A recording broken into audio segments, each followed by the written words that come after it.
เอาแล้วเนาะ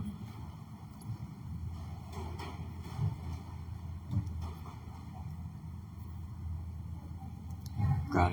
ทรงฌานเวลาบิณฑบาตต้องพอมันสิเน้นทรงฌานเรียกว่าเดิน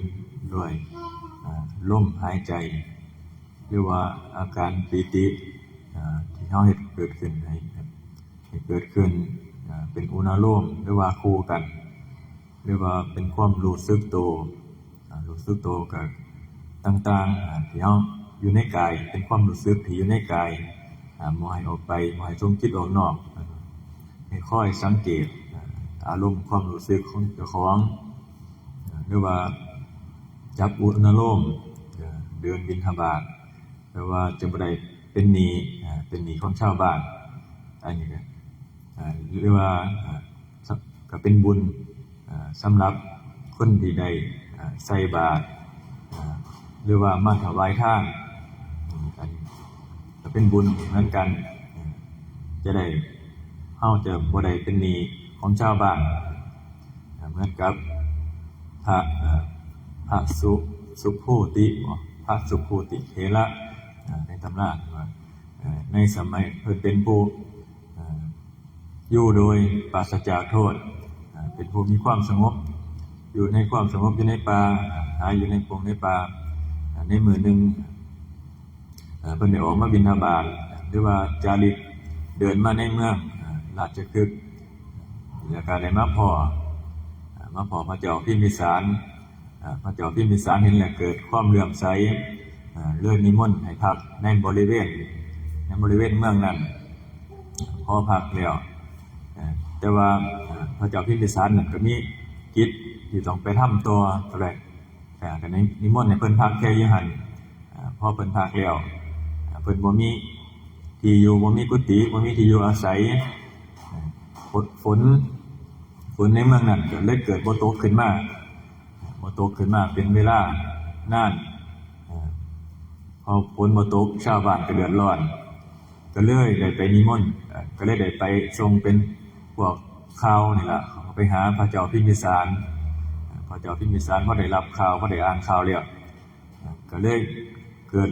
นึกขึ้นได้ว่าพระเถระเพิ่นนี่พระสุโภนี่เพิ่นมาเฮานิมนต์เพิ่นอยู่แต่ว่าเฮาบ่ได้สร้างกุฏิวิหารคือว่าให้เพิ่นให้มีที่อยู่ที่พักที่อาศัยให้เพิ่นพักอยู่ในที่โล่งแจ้งฝนก็เลยบ่ตกขึ้นมาเพราะว่าพระเพิ่นมีบุญบารมีฝนก็เลยบ่ตกเพราะว่าถ้าตกขึ้นมาพระเพิ่นก็สิบ่มีหม้องอยู่หม้องเช้าเกิดบ่สัปปายะอันนี้ก็เลยพระเจ้าพิมพิสารก็เลยให้ทรงคนมาสร้างเป็นกุฏิให้อยู่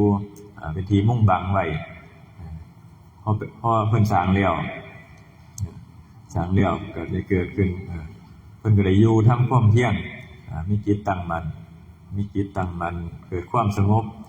หลุดพ้นจากอาสวะแล้วฝนก็จังตกขึ้นมาพอเพิ่นอ่านว่าฝนจงตก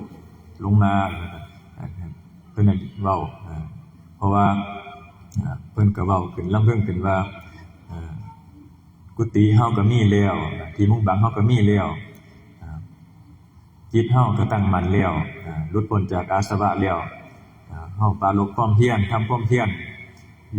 ยู่แล้วฝนก็จังตกลงมาอันนี้ก็เป็นบุญเพราะว่าเกิดจากเพิ่นเป็นคนมีบุญฝนก็เลยบ่ตกลงมาว่าเฮ็ดให้ความเดือดร้อนให้แก่เพิ่นแต่ว่าชาวบ้านเกิดความเดือดร้อนเพราะว่าพระเจ้าพิมพิสารไปนิมนต์เพิ่นให้เพิ่นอยู่กลางแจ้งฝนก็เลยบ่ตกเพราะว่าอันนี้เป็นส่วนหนึ่งเหมือนการกับทรงฌานเพิ่นอยู่เวลาเพิ่นบิณฑบาตอยู่ในบิณฑบาตจังซี่ก็อยู่โดยปราศจากโทษเพราะว่าหยังเพราะว่าเพิ่นก่อนเพิ่นสิบิณฑบาตหรือว่ารับอาหารจังซี่เพิ่นก็ได้ทำฌานเมตตาเจริญเมตตาก่อนสิไป รับอาหารหรือว่าไปบิณฑบาตหรือว่าก่อนฉันข้าวรับภัตตาหารต่างๆอันนี้ก็คือสิ่งที่เพิ่นเฮ็ดเฮาก็คือกันว่าแต่ว่าเฮาอาจจะเข้าฌานบ่ได้คือเพิ่นเข้าบ่คล่องคือเพิ่นแต่ว่าเฮาก็อาศัยทรงอารมณ์เป็นอุเบกขาไว้เพื่อว่าจะบ่ได้เป็นหนี้ของชาวบ้านเพราะว่าเฮารับอาหารเฮาไปบิณฑบาตขึ้นมาบิณฑบาตมาฉันจังซี่ก็จะได้มาฉันในการเลี้ยงชีพในการประพฤติปฏิบัติเพื่อว่าสิให้อาสวะกิเลสให้มันหมดไปในการทำความเพียรอันนี้เฮาก็ต้องทรงไว้ฝึกเพิ่นว่าเดินจงกรมกับลมหายใจหรือว่ากับอุณโลมให้มันได้เริ่มจากการฝึกเดินจงกรมพอฝึกเป็นแล้วการเดินบิณฑบาตต่างๆหรือว่าอริยบทต่างๆของเฮาในการใช้ชีวิตประจำวันก็ส่งให้มันได้เฮ็ดให้มันได้เฮ็ดให้มันเป็นทุกอย่างก็ขึ้นอยู่กับการฝึกสามารถฝึกได้ทุกคนบ่จำกัดเพศบ่จำกัดวัยขึ้นอยู่ว่าความเพียรความตั้งใจของเฮาจิตตั้งเฮาสิมีความตั้งมั่นจิตตั้งมั่นบ่ในหน้าที่การงานของเฮาของแต่ละบุคคลแต่ละหน้าที่ผู้ใดมีหน้าที่อันใดก็เฮ็ดไปตามหน้าที่ของใครของมันแต่ว่าในหมู่ภิกษุเพิ่นก็บ่ได้บังคับกันผู้ใดมีการมีงานเฮ็ดเพื่อสาธารณะก็เฮ็ดไปเวลาว่างก็เข้าทางจงกรมทำสมาธิเพื่อว่าให้จิตตั้งมั่นบำเพ็ญเพียรภาวนาเพื่อว่าเฮาจะบ่ได้เป็นหนี้ของชาวบ้านเพราะว่าเฮาไปขอเขามาบิณฑบาตก็เหมือนการขอเป็นการขอทานเฮามาฉันมากินมาฉันจะได้บ่เป็นหนี้จึงว่าให้เฮาทรงอารมณ์ที่เป็นอุเบกขาไว้ทรงอารมณ์ที่เป็นกุศลหรือว่าการทรงฌานจังซี่เฮามันจะได้บ่มีโทษเพราะว่าถ้าเฮาคิดแต่อกุศลไปมันเป็นการทรงจิตออกนอกจิตบ่สงบคนใส่บาตรก็บ่ได้บุญเพราะว่าผู้ขอก็ขอด้วยความโลภขอด้วยความอยากได้จังซี่มันก็เวลาเขาอุทิศบุญแล้วบุญนั้นก็บ่ถึงญาติพี่น้องที่ตายจากไปแล้วจังซี่จะบ่ไปเพราะว่าผู้ทรงบ่ได้ทรงบ่ไปผู้ทรงบ่มีกำลังบ่มีบุญมันก็บ่ไปมันก็ค่าบ่แม่นค่าอยู่กับผู้ใส่บาตรเด้ค่าอยู่กับคนที่รับทานนั้นจากญาติโยมที่เขาให้ทานมาแล้วถ้าเฮาบ่มีบุญส่งให้เขาบ่เป็นไปรษณีย์เปรียบเหมือนไปรษณีย์ส่งให้เขาบ่ได้จังซี่ผลนั้นก็สิกลับมาหาเฮาก็เป็นก็ติดค้างอยู่กับเฮาก็เป็นหนี้เขาเพิ่นว่าจึงให้เฮาหลวงพ่อบ่จึงเน้นเวลาเดินบิณฑบาตให้ทรงฌานให้มันได้จับอุณโลมให้มันได้หรือว่าอยู่กับลมเบื้องต้นก็อยู่กับลมไปก่อนฝึกเอาเพราะว่ามันเป็นแล้วมันก็สิไปเป็นขั้นเป็นตอนของแต่ละคนของแต่ละขั้นแต่ละตอนเพราะว่าการฝึกทุกอย่างขึ้นอยู่กับการฝึกของเฮาญาติโยมก็ฝึกได้คือกันบ่แม่นสภาพได้บาดญาติโยมผู้ใดฝึกเอาผู้นั้นก็บุญก็เกิดกับคนนั้นเพราะว่าเฮ็ดได้โดยตนเองถ้าเฮาเฮ็ดเองแล้วมันก็แฮ่งเกิดขึ้นได้ง่ายบุญก็เกิดขึ้นได้หลายเพราะว่าในเฮาสิตั้งจิตใส่บาตรจังซี่เฮาทรงฌานแล้วบุญก็เกิดขึ้นแล้วบุญเกิดขึ้นก่อนแล้วมาใส่บาตรอีกมันก็เพิ่มขึ้นไปอีกตามกำลังความสงบจิตของเฮา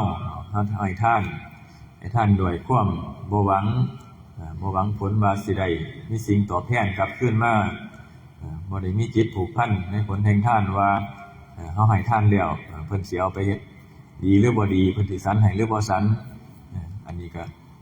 เฮาบ่หวังผลบ่มีจิตผูกพันในทานอันนี้ก็คือการให้ทานทั้งผู้ให้และผู้รับผู้ให้ก็ให้ด้วยความบ่หวังบ่มีจิตผูกพันผู้รับก็รับด้วยความเต็มใจหรือว่ารับด้วยความที่บ่ได้มีความอยากความโลภรับก็คือเพิ่นจังว่าให้ทรงฌาน เวลาเฮาบิณฑบาตให้ทรงฌานไว้เพราะว่าเวลาเฮาใดเฮาทรงอุณโลมจับอุณโลมมันเป็นอารมณ์อุเบกขาบ่มีความอยากได้บ่มีความอยากเป็นบ่ได้คิดบ่มีอารมณ์ต่างๆอารมณ์อกุศลบ่มีเพิ่นจึงว่าให้เฮาเฮ็ดไว้ระลึกถึงบุญไว้เฮ็ดไว้มันจะบ่ได้มาเดือดร้อนในภายหลังเฮาเฮ็ดขึ้นแล้วก็มีแต่ความสุขความเจริญเกิดขึ้นแก่ชีวิตของเฮาเป็นความสงบเกิดขึ้นกับชีวิตของเฮาจะได้รับเองตามกำลังบุญของเฮาเพราะว่าขึ้นอยู่ว่าบุญนั้นจะให้ผลช้าหรือผลเร็วก็อีกอย่างนึงแต่ว่าสิ่งที่ได้รับเร็วที่สุดก็คือใจเฮานี่ได้รับก่อนเลยตั้งแต่มีจิตตั้งใจว่าจะให้ทานจะทำบุญจะรักษาศีลจะภาวนาเพียงแค่นี้จิตใจ